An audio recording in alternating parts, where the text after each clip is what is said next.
ಆಂಧ್ರದಲ್ಲಿ ಬಿರುಗಾಳಿ ಎಬ್ಬಿಸಿದೆ ತಿರುಪತಿ ಲಡ್ಡು ಲಡಾಯಿ. ತಿರುಪತಿಯ ಲಡ್ಡು ತಯಾರಿಕೆಗೆ ಪ್ರಾಣಿಗಳ ಕೊಬ್ಬನ್ನ ಬಳಕೆ ಮಾಡಲಾಗ್ತಾ ಇದೆ ಅನ್ನುವಂತ ಆಘಾತಕಾರಿ ಅಂಶ ಈಗ ಬೆಳಕಿಗೆ ಬಂದಿದೆ. ಪ್ರಯೋಗಾಲಯದ ವರದಿ ಬಂದಿದೆ. ಆ ರಿಪೋರ್ಟ್ ನಿಜಕ್ಕೂ ಕೂಡ ಶಾಕಿಂಗ್ ಸಂಗತಿಯನ್ನ ಬಯಲು ಮಾಡ್ತಾ ಇದೆ. ಶುದ್ಧ ತುಪ್ಪದ ಹೊರತಾಗಿ ಇತರೆ ಅಂಶಗಳು ಕೂಡ ಇರೋದು ಈಗ ಬೆಳಕಿಗೆ ಬಂದಿರೋದು. ತುಪ್ಪದ ಮಾದರಿಯಲ್ಲಿ ದನ ಮೀನಿನ ಎಣ್ಣೆಯ ಮಾದರಿ ಪತ್ತೆಯಾಗಿದೆ. ತಿರುಪತಿಯ ಲಾಡು ಮೇಕಿಂಗ್ ವಿಚಾರದಲ್ಲಿ ಒಂದು ರೀತಿಯಲ್ಲಿ ಅಲ್ಲೋಲ ಕಲ್ಲೋಲ ಸೃಷ್ಟಿಯಾಗಿದೆ.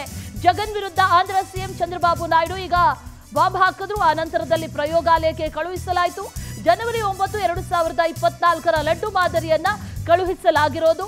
ಅದರಲ್ಲಿ ಹಂದಿ, ದನ, ಮೀನಿನ ಎಣ್ಣೆ ಬಳಸಿರೋದು, ಕೊಬ್ಬನ್ನ ಬಳಸಿರೋದು.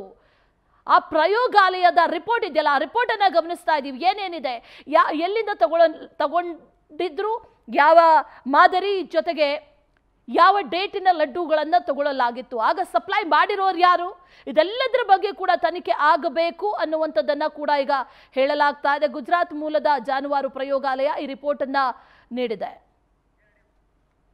కూడా నాసి రకం నాకైతే ఆశ్చర్యం వేస్తుంది.